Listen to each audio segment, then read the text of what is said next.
We won't see anybody, never. We won't see any buildings, never. No one is coming to help, never.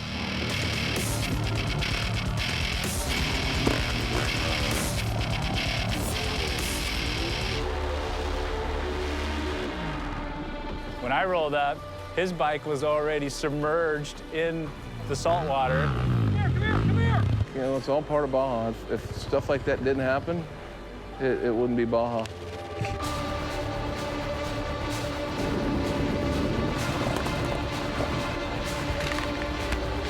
This one's more so. It's more than people tell you. It's even harder. It's kind of a special trip through hell. 39 dirt bikers entered Baja for what will be a trip of a lifetime. 7 days, 1,500 miles, and nothing but the rider and what is clearly a throwback to the days of the Wild West. Join us as we embark on the adventure that is the 2015 Monster Energy Rip to Cabo.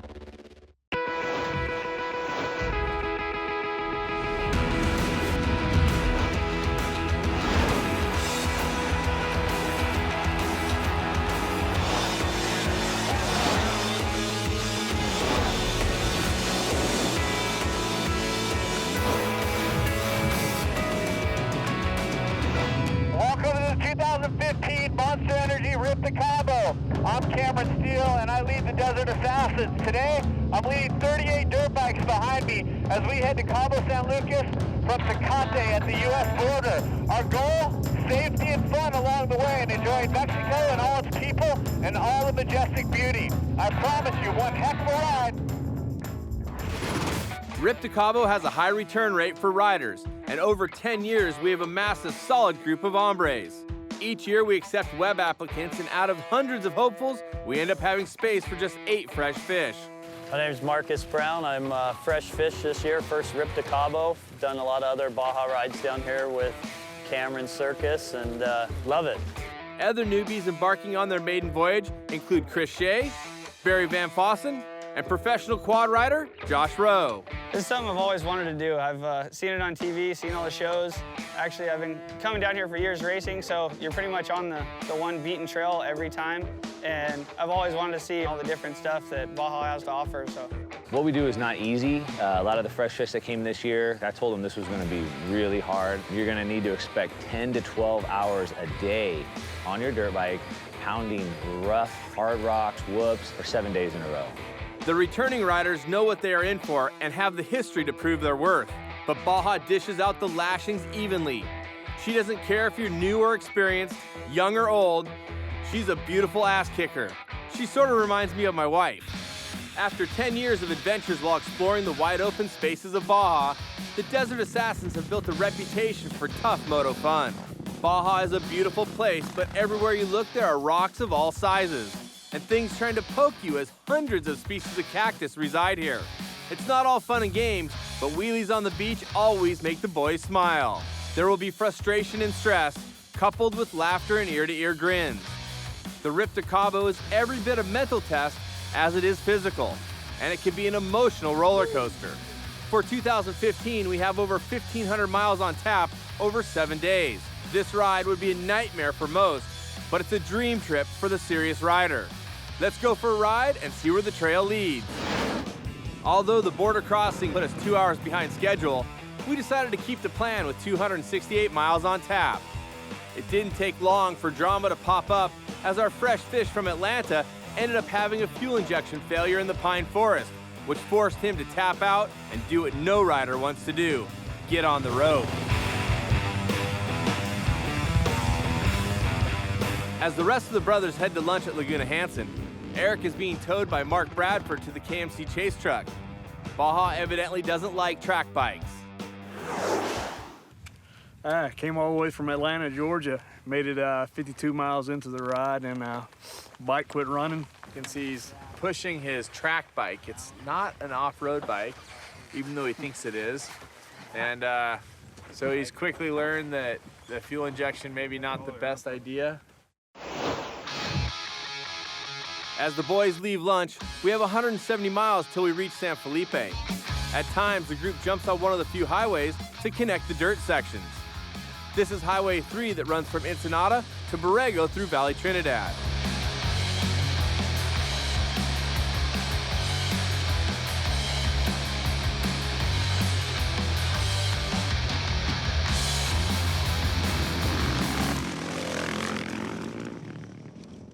In 2011, we lost one of the greatest friends and riders any of us will ever know. Jeff Ox Cargola was an X Games medalist and Baja champion. He had pure natural talent on the bike and a smile for everyone. On day 2 that year, Jeff crashed in the whoops on a familiar section of traditional Baja racecourse. He never recovered. In his honor, we built a memorial on the side of the route where he crashed and stopped to pay respect whenever we are close. Seeing the arches of San Felipe is a great feeling, knowing we have completed the first day of the trip. The best part, of course, is that everyone is safe, and now it's time to get some food and libations and get ready for what lies ahead. The Rock Trail and the Never Never await at sunrise.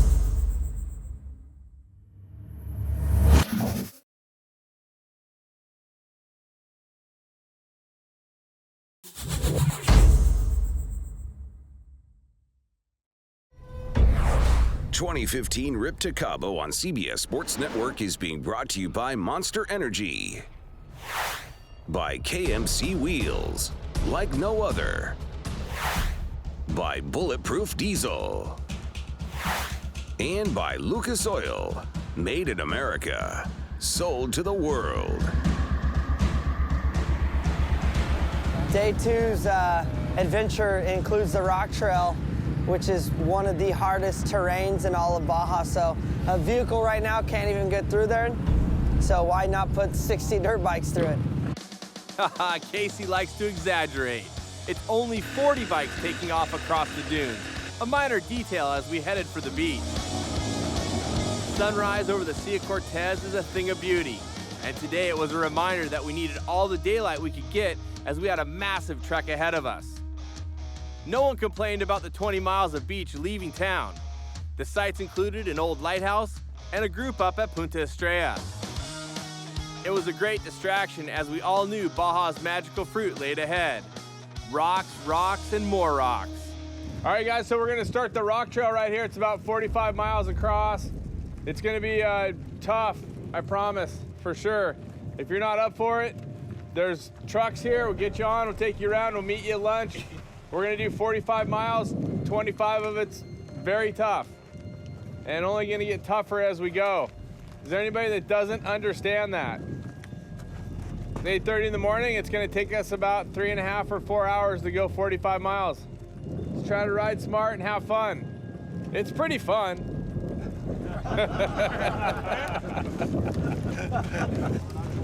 I don't know if they really understand, but we're heading into the Rock Trail right now as a trail built by Bill Nichols. And I don't know if he's a sadist or what, but they call him the Rock Man for a reason. This trail is rocks, and then you go a little further and there's more rocks and rocks and rocks, and really there's not much dirt involved. He's calling a 9.5 out of 10, so I know. I'm gonna have fun, or at least have fun watching. Dirt bikes are synonymous with Baja, and the Desert Assassins are all about riding. We spend all year doing recon and planning for the Rip to Cabo. We take the time to explore, listen to locals, and ride with the most experienced Baja riders.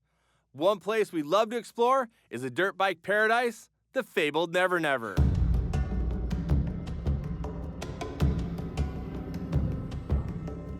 There are many desolate locations to ride in the world, but Baja's Never Never has a unique advantage when it comes to dirt biking.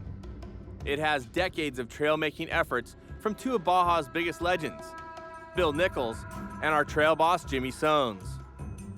The two heroes have built a network of trails based on animal tracks and the way they flow. Each trail has their own personality and flavor. Once you head south of El Rosario on the west coast, or San Felipe on the east side, you venture into the desolate and barren Never Never. True, there are gorgeous beaches on both coasts, but down the middle is an ominous range of mesas filled with various types of rocks, washes, canyons, and valleys, as well as some of the most epic palm oases you'll ever imagine. There are very few roads and only 4 small towns, including our Night 2 destination of Catavina. Thanks to Jimmy and Bill, there are some great sites to visit because of their trail work. The Window Rock, the Waterfall, Cannon Spoon, and Camper Shell are a few routes we'll sample, but none is tougher or more important than the Rock Trail. The Rock Trail's purpose is so there would be at least one east-west route for dirt bikes over about a 175-mile section of mountains and mesas that run north to south, from San Matias to Chapala Dry Lake. This day our mission was a coast-to-coast journey using this tough and hellish section.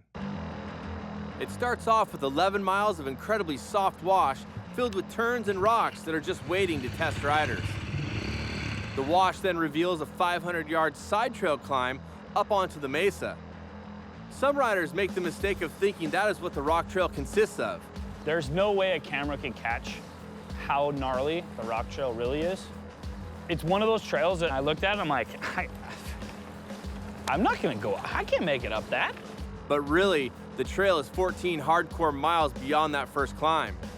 3 miles of upslopes greet riders following that first ascent, while filled with rocks that are constantly moving under your tires. Bowling ball sized rocks for miles and miles and miles. You gotta get up on your pegs, you gotta breathe.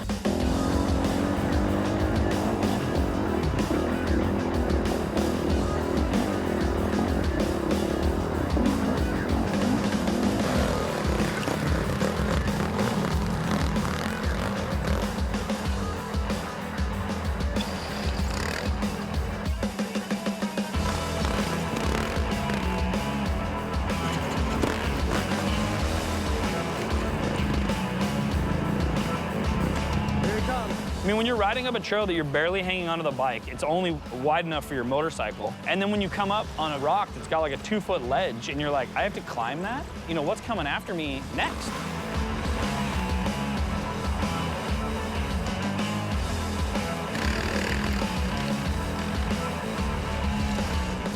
The rock trail, Bill Nichols. This is his design.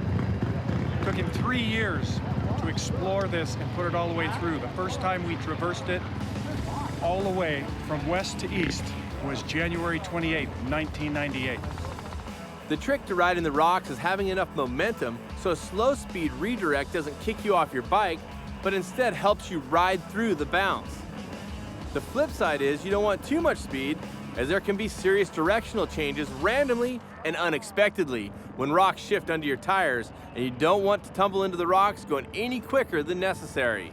The downhill after the rock mesa turns into about 6 miles of glorious single track. You laugh and have fun going back and forth through ravines and canyons, then ride 18 miles of 2-track leading you to Highway 1. Rock trail was epic. I think we took the right crew on it. We made it through in like 3 hours. It was super fun. Challenging at the beginning. We'll get the rest of the guys back on the bike and get into Catavina here in about 100 miles. We wrapped the day with Dead Cow Canyon. We did the Dead Cow Canyon, which is another really tough trail. Lots of rocks, little waterfall rock climbs, which was pretty cool. Dead Cow Canyon is just, oh! Seat bouncing your way over rocks, and then if you don't make it, you're gonna crash. Just miles and miles of rocks on top of rocks, the size of footballs up to the size of ice chests, and you're just trying to avoid them as best you can, but you really can't avoid anything. You're gonna hit rocks. You just have to choose the best rocks to hit and avoid the really pointy ones and try to hit the flat ones.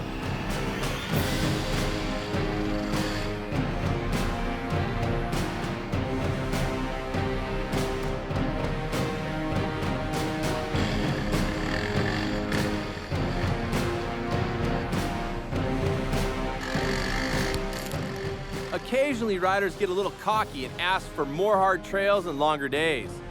Waking up at 5 a.m., riding at 6, taking on the rock trail, pulling a coast to coast, and ending after 200 miles with Dead Cow Canyon left everyone stoked we accomplished the goal, but I didn't hear anyone asking for more.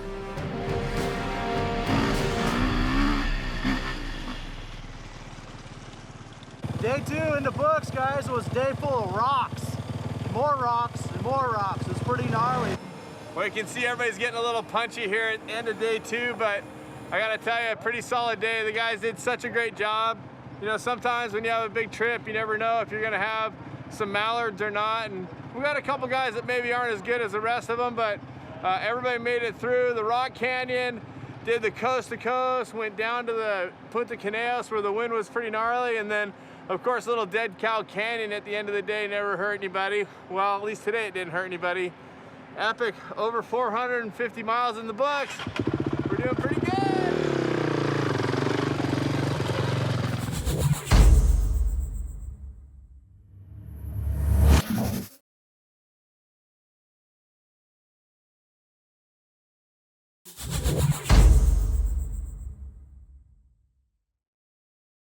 We're gonna head out to the Santa Maria Mission Ruins. Not all the whole group came, but it looks like a lot of us are here. We're gonna ride a sand wash, and then we're gonna get into the rocks. Does everybody understand by raising their hand that this is a hard trail with some rocky sections? Lots of rocks. All right, just making sure. You come down here preloaded with ideas because you hear stories, and the stories, of course, you know, are big.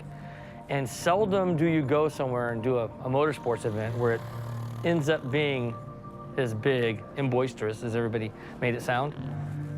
This one's more so. It's more than people tell you. It's even harder. Like I said, it's kind of a special trip through hell, but it's fun. It's an eye-opener. I mean, the speeds are pretty fast, you know, and the sections are real technical. I mean, some of those rock sections are really, really gnarly on your hand and your body if you crash, so. It is a journey into the Wild West on a dirt bike. We carry tools, the cowboys carried guns. Nothing I can do to explain it to anyone except for come and do it yourself. I mean, you can watch the videos. It's my whole world. I talk about it all the time, all year long. My family hears it, my friends hear it, and I try to share the experience through words and pictures, but you just got to get off your ass, get on your dirt bike, and come see what it's about.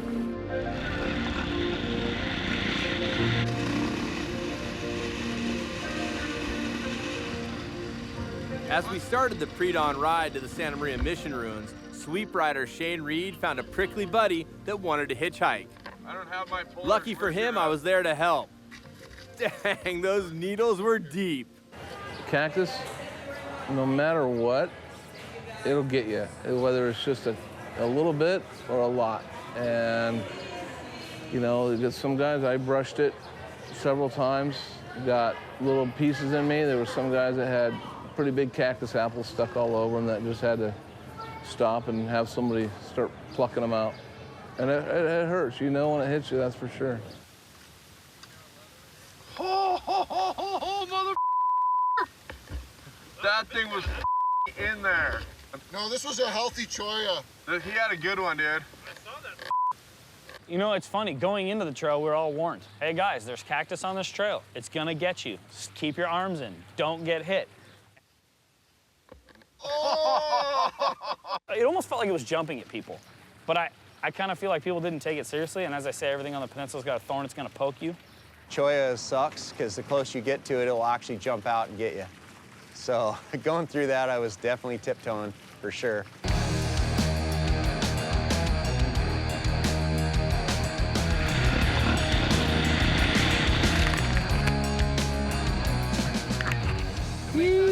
Hey guys, well, welcome to the Santa Maria Mission Ruins.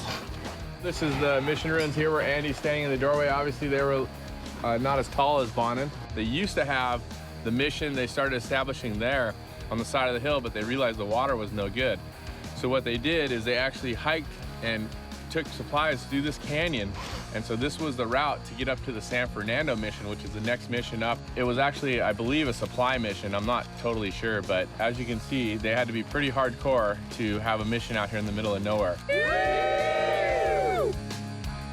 Mixing history in with these rides always makes for a great time. But going downhill to check out the Santa Maria Mission Ruins is not without a price. The real cost of admission to see the ruins is the downhill 2-track that is tough enough on the way in, but when leaving you have to climb out of the canyon, facing 5 uphill challenges including the short but legendary Widowmaker. Rock trail was hard. The mission trail was harder. There were more variables in that, but it was so short that it didn't feel hard, right? It didn't feel as bad, but I think it's a harder trail than rock trail. We're at the Widowmaker. We're gonna be watching this dude go up the hill and see how far he's gonna get. Let's see what happens.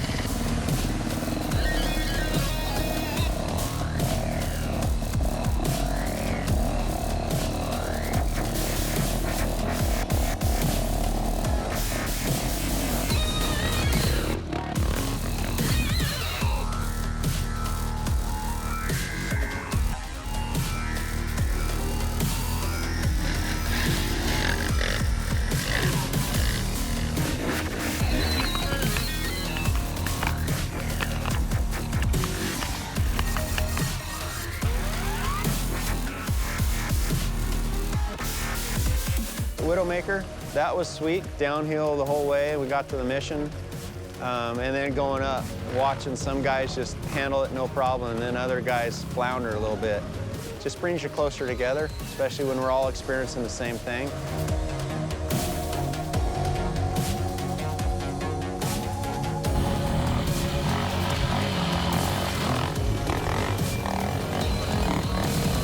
And there you go, last rider up the Widowmaker. The Monster Energy Rip to Cabo is a good time for everybody, but it's a lot of hard work. More action when we return.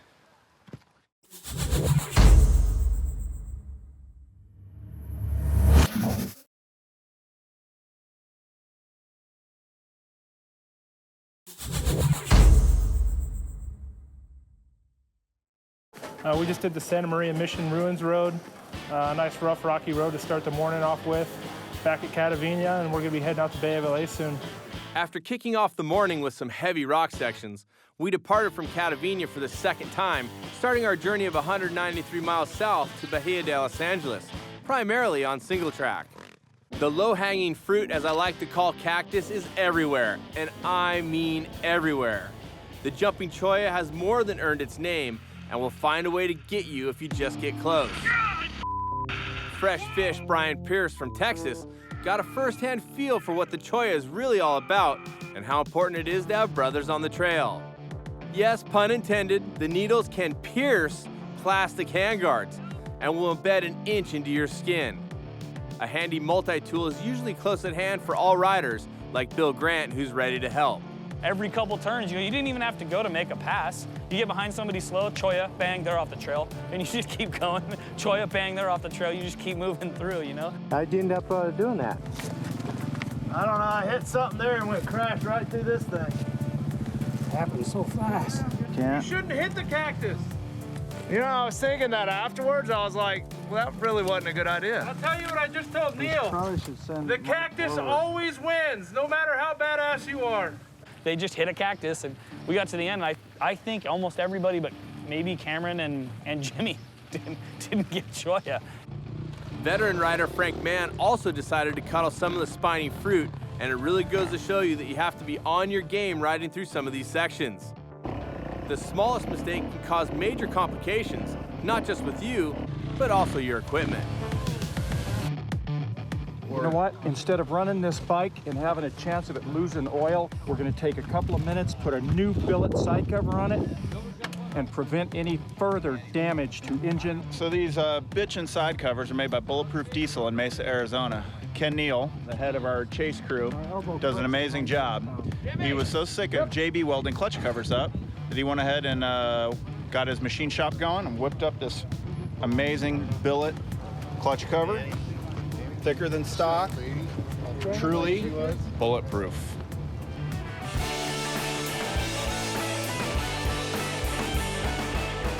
Escaping out of the cactus-filled single track and out into the wide open Chapala Dry Lake let the boys and I have a chance to ride side by side headed into lunch. Having lunch set up by Chase and our catering crew of Alec and Nick Balin is all time.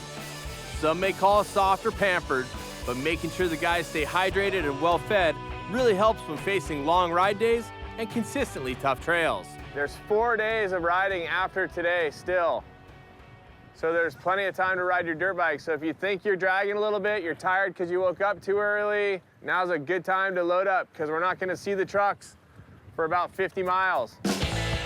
Bahia de Los Angeles was our next stop, and we got going on 30+ miles of tight single track. We visited the epic window rock along the trail Bill Nichols created years ago. Everyone was able to take a break and enjoy the views of the cactus forest filled with cardones and the rare boojum tree that is indigenous to this area of Baja. As we were 20 miles out from the end of the day, the sun starts to dip and the excitement kicks in, knowing drinks on the Sea of Cortez await our group of iron riding cowboys. Day 3 in the books, Catavina, Bay of LA.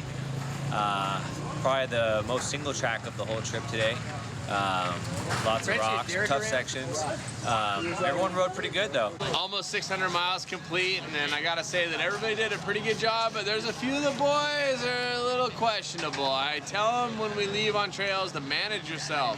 If you're tired, get off the trail, get in the truck. couple of guys just donkey show, part of riding Baja. You know, people don't think, they get going. So tomorrow we might let them sleep in a little bit. We've been waking up 3 days in a row, probably before 6 o'clock or before 5 o'clock. So tomorrow we'll sleep in. Tonight, we'll drink tequila.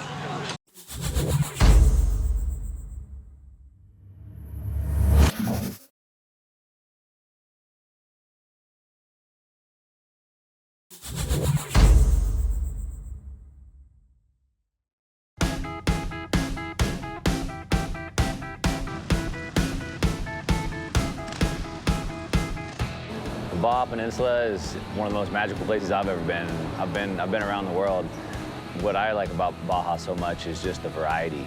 You know, I've been coming down here a long time, and people always ask me, like, what kind of terrain do you ride? And it's like, everything. I mean, you name it, right? Beaches, sand, washes, mountains, rocks. Everyone was amped leaving Bay of LA, as a group would for the first time see Jimmy's waterfall trail. It's a big empty wash that continues to get more narrow, cuts down into the ground, and gets deeper.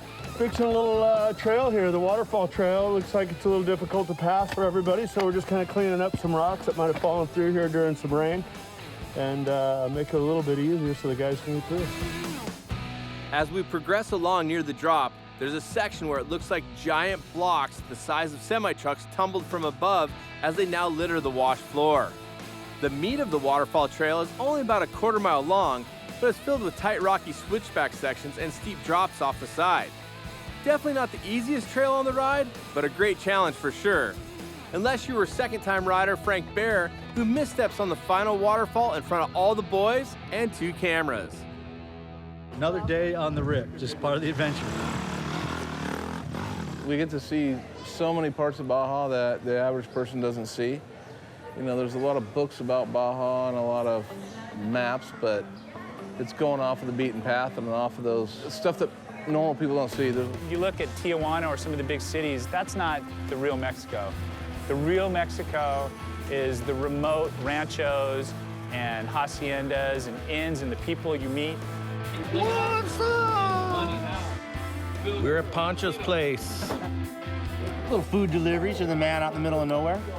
We got Pancho here. Pancho is a nickname. He has another nickname, Corre Caminos. Corre Caminos means roadrunner. How long you been living here, Pancho? ¿Cuántos años estás viviendo aquí? 29 cumplidos. So Pancho's been here for 29 years. One time I asked him why he was living here, and his answer was, why not? ¿Por qué estás viviendo aquí? Porque me gustó. Because I like it. Pues posiblemente unos 13, 14 años. So 13 to 14 years he's known Cameron. Posiblemente. Y casi cada vez paramos aquí, ¿verdad? A la mayor parte, todo el tiempo. Every year it seems he says Cameron comes by to see him. Baja has a number of icons like Pancho that open their home to all who care to stop by. Next, we would pay a visit to a younger icon in San Ignacio, which is an oasis in the middle of the peninsula.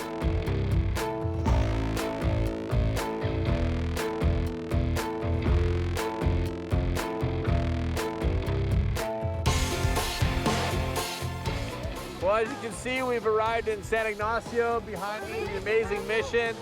The people of Baja, super friendly and always having a good time. They always come out to greet us here. And overall, I think a pretty spectacular day. I would say a little bit weeny at 219 miles. Overall, I think the trail we did around the waterfall was just spectacular. And we saw some great stuff, you know, at San Rafael Fish Camp with Pancho. I mean, how happy was he to see us? And I mean, the kids are just stoking us out. The guys are all happy. We're sitting here in San Ignacio, downtown, having ice creams here at Edson Romero's family's ice cream parlor. At the best ice cream in Baja, right here, I think. We all got done with a bitchin' ride today. We're super stoked about that. We're all enjoying an ice cream, having a little talk session about how we did all day. Hey, listen up. The first section is going to be super tight and twisty with tons of rocks and then silt beds. If you don't want to ride the rocks, the twisties, and the silt, then you're on the go-around group. We have 270 miles to ride today. got a long way to go.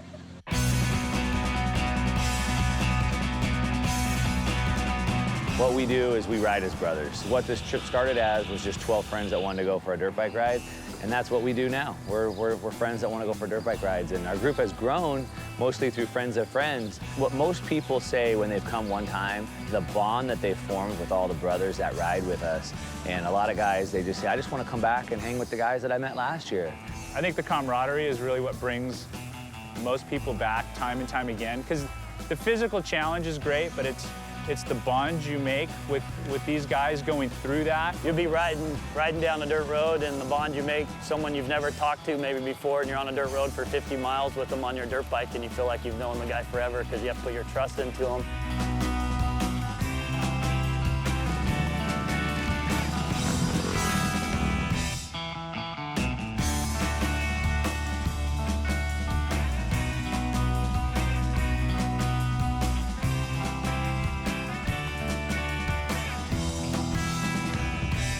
By the end of the trip, I mean, everybody's good friends. You know, we're a pretty tight-knit group, and if you don't know most of the guys, you get to know them pretty quick.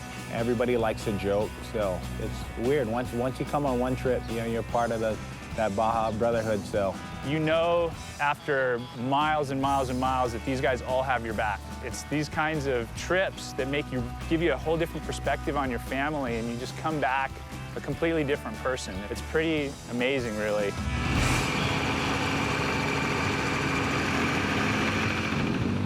Baja is just the most wonderful place I've ever been, to be honest with you. That's it. I mean, that's my sentence, but I love it here. I mean, like, you can't buy this kind of freedom. And I call it the Wild Wild West, and thank God it's still that way, because I don't think it would be like this if America owned it, for sure.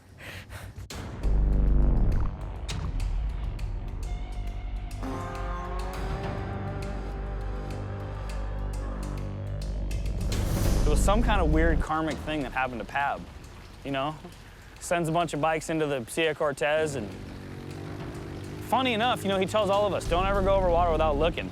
And I'm riding right behind him, and he had no chance to stop that bike. I mean, he looks, and he starts to clam up, and it just keeps going. Next thing I know, his bike's underwater. The stress level was high in 2014 when we had 5 bikes fall off a ponga to the bottom of the Sierra Cortez. It took the helicopter an hour to spot the bikes, and efforts continued by our crew and local divers to pull them to the surface. You would have thought we learned our lesson last year.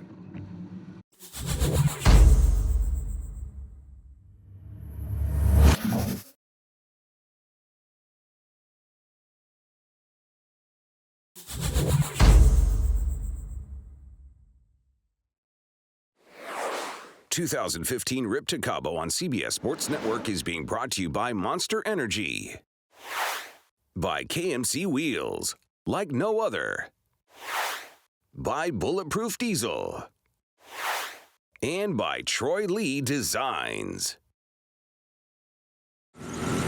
Welcome back to the 2015 Monster Energy Rip to Cabo. Cameron Steele here on location. Well, I went swimming first. A couple of the other boys looked for a shallow spot. When one guy's stupid, everybody else should just stop. But what a donkey circus. Welcome to Baja. What's Baja without a little chaos? For the record, dirt bikes or any machinery does not mix well with salt water.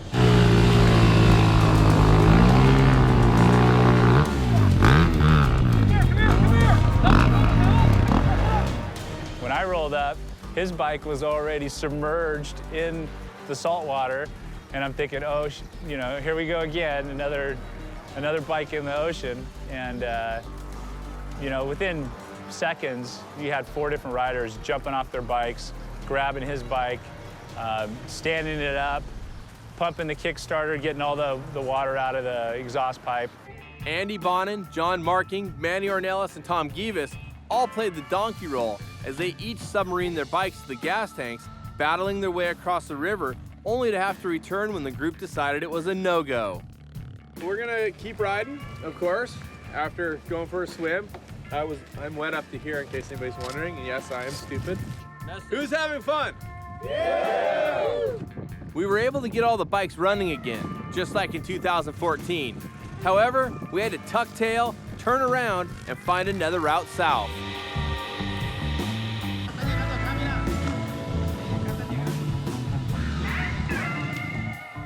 Well, the truth is that I suck, and I'm making my guy Derek work harder than he has to. You can see, doing an oil change.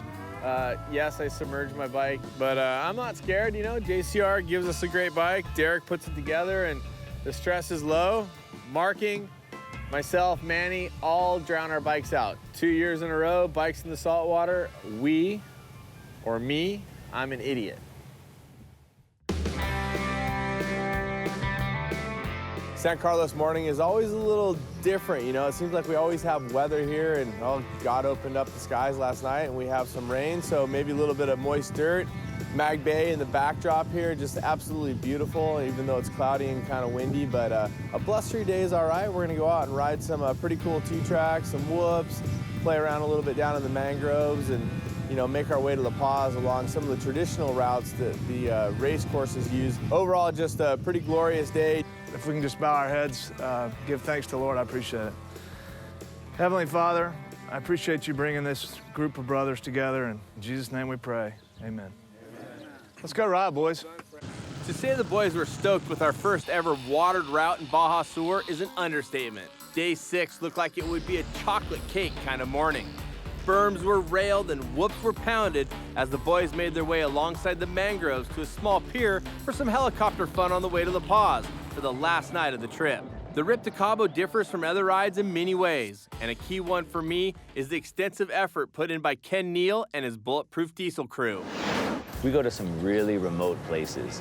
You know, the bikes can only go about 100 miles on a tank of gas. So we have to get fuel out in the middle of nowhere. We have to get food out in the middle of nowhere. So we have a huge ton of support. Bulletproof Diesel has been one of our main supporters for the last several years. We got the best chase guys. You know, those guys are taking our gear, picking us up, meeting us on the trail. They do so much for us and make it fun for us and make it easy for us. And the hard work they put into it, it gives you that comfort as you're going through nowhere land. It gives you the comfort that if something were to happen, you have the best guys you could have down here with you. Bulletproof Diesel is down here supporting us with chase vehicles. Big credit to Ken and Donna for putting that together. And then the chase drivers, I know Derek very well, Frenchie, and those guys put in long hours. When we come in from 12 hours of riding, their day starts and they're working on motorcycles sometimes till 3 in the morning. Most of the guys are just down here volunteering their time, you know. They love to hang out, they love to see what we do. And we definitely couldn't do any of this without them. Super grateful for those guys. This stuff wouldn't come together without them. They're the backbone of it, for sure. All right, guys, we got approximately 80 miles to ride, about 2.5 hours, maybe 3. We're gonna go down here, and then we're gonna go over there. Then we're gonna go that way. You're at Punta Marquez. You just had lunch at 3:30. Linner. 4 o'clock, Linner. All right, let's go, gear them up, we're gonna split. As the trip gets closer to Land's End in Cabo, we start to approach the Baja Sur capital of La Paz. La Paz is the 3rd largest city in all of Baja and features an epic bay. Traditionally, the race course takes a route known as the Steps, and so did we. The views of the city in the late afternoon are beautiful, and the locals are some of the most passionate off-road fans in the world. Our friend Rogelio Ampudia owns the restaurant Stella's and always welcomes us with open arms, and in this case, cold beers. What's up, dude? What a freaking epic day. We got to see sand dunes, we got to see beaches. Well, we're in La Paz now, end of day 6. Things are going good. Chaos all around, people yelling about moving the trailers, monkeys hanging off the back of them, trying to figure out where we're staying. But the good news is, we're going to get up smooth and ride dirt bikes to Cabo tomorrow.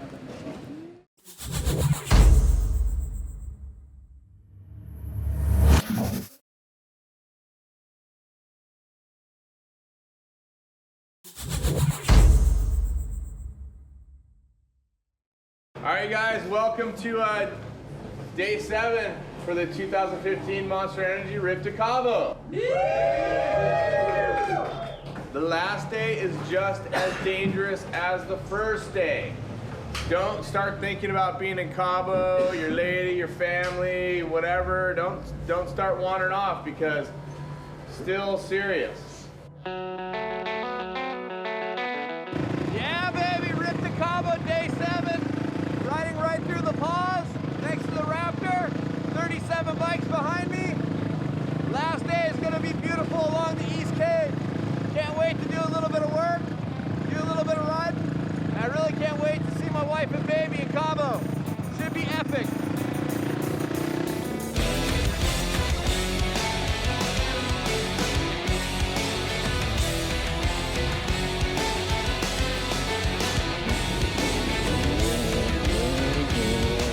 This year before the trip, the rider suggested we roost along the East Cape for the final day of the trip. And what an epic ride it is. Amazing cliffside views of the Sea of Cortez is such a great way to end our 7-day adventure down the peninsula. Of course, bacon wrap hot dogs are kind of a thing in Baja, so that was our last lunch on the trip at the Agave Hotel. Today's our last day of the ride. We started this morning in La Paz, and from here we stopped at lunch in Los Barriles, and we're on our way to Cabo San Lucas for the... Oh, God! That's what the trail boss gets.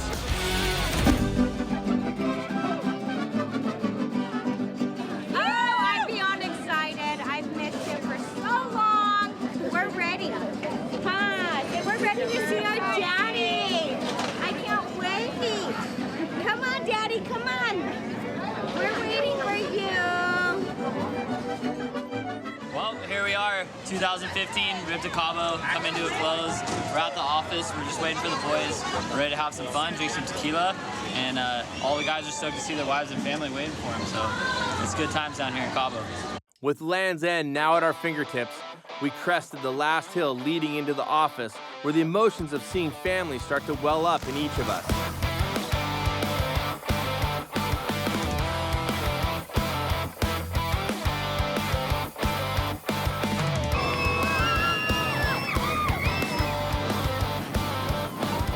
Oh, what an emotional feeling to come around the corner and see my baby Kay, my wife, all the people, the mariachis. Just the good news is that everybody's safe, and wow, so much stress when you leave, and so gratifying to be here with the boys. 1,529 miles, the official mileage for the Rip to Cabo, our longest trip ever. Maybe some of our toughest stuff we've ever ridden, but wow, that was gratifying.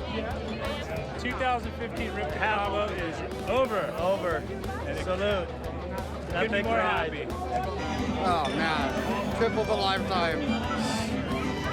So awesome to be here. The Rip to Cabo 2015 was exactly what they say it is. The trip of a lifetime, every time. Oh, it was awesome. From Tecate to Cabo, it was probably the biggest variety of trails I've ever had in my life. The 2015 Rip to Cabo, put on by the Desert Assassins Riding Club. It's truly the penultimate experience. I've been down here on many, many rides.